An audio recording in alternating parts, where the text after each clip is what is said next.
സന്തോഷത്തിൽ നിന്നും സങ്കടത്തിലേക്ക് വീഴുന്നത് എപ്പോഴാണെന്ന് നീ മനസ്സിലാക്കാൻ ശ്രമിച്ചിട്ടുണ്ടോ? സന്തോഷകരമായ സാഹചര്യത്തിൽ നിൽക്കുന്ന കാലത്ത് നീ സ്വീകരിച്ച തെറ്റായ ചില ബന്ധങ്ങളാണ് നിന്നെ ദുഃഖത്തിലേക്ക് നയിക്കുന്ന കാരണങ്ങളായി മാറുന്നത്. സങ്കട സാഹചര്യങ്ങളിൽ നിന്നും നിന്നെ സന്തോഷത്തിലേക്ക് ഉയർത്തിക്കൊണ്ടുവന്നവരെ ആയിരിക്കും ഇപ്പോഴത്തെ നിന്റെ ദുഃഖത്തിന് കാരണമായി കാണുന്നത്. എന്നാൽ അവർ തന്നെയാണ് നിന്റെ ദുഃഖങ്ങൾക്ക് കാരണമെന്ന് സ്വയം ചിന്തനം ചെയ്ത് നോക്കേണ്ടതാണ്. ഒരിക്കലുമല്ല എന്ന് തന്നെയാണ് ശരിയായ ഉത്തരം. ഒരു കാലത്ത് പ്രതിസന്ധികളിൽപ്പെട്ട് കഷ്ടതയിലായ നിന്നെ കൈപിടിച്ചുയർത്തിയവരെ ശത്രുവായി കാണുന്നതിന് മുമ്പ് നിന്നോട് ശത്രുതയോടെ നിന്നാൽ അവർക്കെന്ത് നേട്ടമാണ് ഉണ്ടാകുന്നതെന്ന് കൂടി വിശകലനം ചെയ്തു നോക്കണം. അവിടെയും നിനക്ക് ഉത്തരമുണ്ടാവില്ല. നന്മയുള്ള ഒരാൾ നിനക്ക് കൈത്താങ്ങായി നിൽക്കുമ്പോൾ അതുവരെയും നിനക്ക് ചുറ്റിലുള്ള സാഹചര്യങ്ങൾക്കും മാറ്റം വരുത്തും. ആ മാറ്റമാണ് നിനക്ക് മുന്നേറ്റമുണ്ടാക്കുന്ന ഘടകം. എന്നാൽ നിനക്ക് മുന്നേറ്റമുണ്ടാകുമ്പോൾ ദുരിതകാലത്ത് അകന്നു നിന്നവർ നിന്നോട് അടുത്തു തുടങ്ങും. അങ്ങനെയുള്ളവരുമായുള്ള സഹവർത്തിത്വത്തിനെ ശക്തമായി വിമർശിക്കുന്നവരായിരിക്കും നിനക്ക് സഹായികളായി നിൽക്കുന്നവർ. അത് തിരിച്ചറിഞ്ഞ നീ നുണകളിലൂടെ നിന്നോടുള്ള വിശ്വാസത്തിൽ മായം ചേർത്തുകൊണ്ട് അതുവരെയും നിന്റെ ഉയർച്ചയ്ക്കായി കൂടെ നിന്ന സഹായികളെ അവഗണിച്ചു തുടങ്ങുകയും അവർക്ക് മുമ്പിൽ മറ സൃഷ്ടിച്ചുകൊണ്ട് അവർ വിമർശിക്കുന്നവരെ സഹയാത്രികരായി അവരോധിക്കുകയും ചെയ്തു. അതിമോഹത്താൽ നീ ചെയ്ത ഏറ്റവും വലിയ തെറ്റും നിന്റെ ഇപ്പോഴത്തെ ദുഃഖങ്ങളുടെ കാരണവും അവിടുന്നാണ് തുടക്കമിട്ടത്. സ്വന്തം താൽപ്പര്യങ്ങൾക്കായി സഹായിച്ചവരെ അവഗണിക്കുമ്പോഴും സ്നേഹിച്ചവരെ വഞ്ചിക്കുമ്പോഴും അത് തിരിച്ചറിയുന്ന നിമിഷം മുതൽ അതേ മണ്ഡലങ്ങളിൽ നിന്ന് മനോവേദനകളുടെ ഉത്ഭാവത്തോടെ ചോദ്യങ്ങളും പ്രതികരണങ്ങളും ഉണ്ടാകുന്നത് പ്രകൃത്യാ ഉള്ള സ്വാഭാവികമായ മാനുഷിക പ്രതിഭാസമാണ്.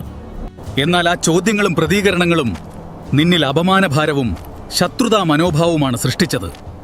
അതിലുണ്ടായ മാനസിക വിഭ്രാന്തിയിൽ സ്വന്തം തെറ്റുകളെ മറച്ചുകൊണ്ട് നിനക്ക് മുന്നോക്കമുണ്ടാക്കിയവരെ പൊതുസമൂഹത്തിനു മുമ്പിൽ കുറ്റവാളിയാക്കി ചിത്രീകരിക്കുകയായിരുന്നു നീ ചെയ്തത്. ശേഷം വിനിമയമാർഗ തടസ്സങ്ങൾ സൃഷ്ടിച്ച് അവരെ പൂർണ്ണമായി ഒഴിവാക്കുകയും ചെയ്തു.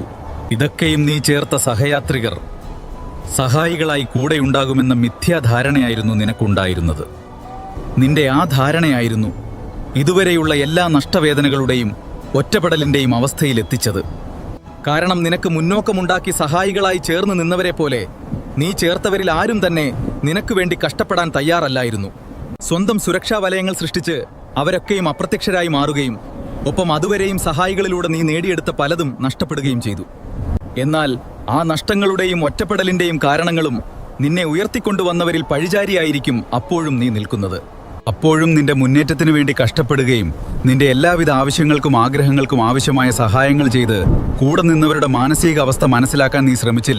വ്യക്തിപരമായ ആഗ്രഹങ്ങൾക്ക് മുൻതൂക്കം നൽകി നീ ചേർത്ത ചൂഷകരുടെ നഷ്ടവും അഭിമാനക്ഷതവും മനസ്സിൽ പ്രതികാരബോധം വളർത്തിക്കൊണ്ട് അവരെ ശത്രുവാക്കി സ്വയം മാറ്റുകയായിരുന്നു നീ ചെയ്തത്.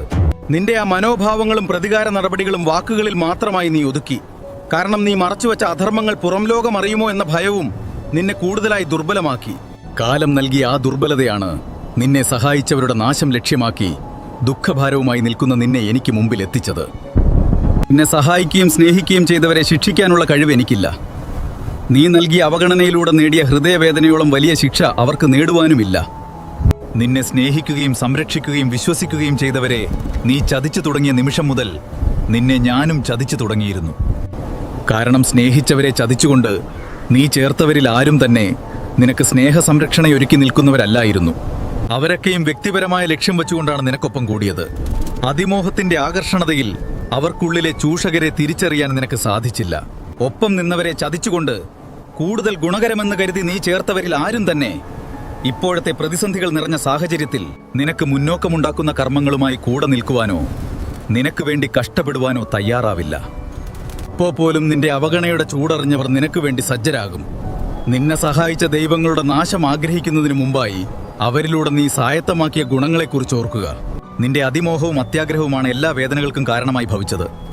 അതിനാൽ ആദ്യം നീ ചെയ്ത തെറ്റുകളെ അംഗീകരിച്ചുകൊണ്ട് നിന്നെ വിമർശിച്ചവരോട് മാപ്പ് പറയുക. ജീവിതത്തിൽ മനുഷ്യസഹജമായ തെറ്റുകൾ പലതും സംഭവിക്കാം.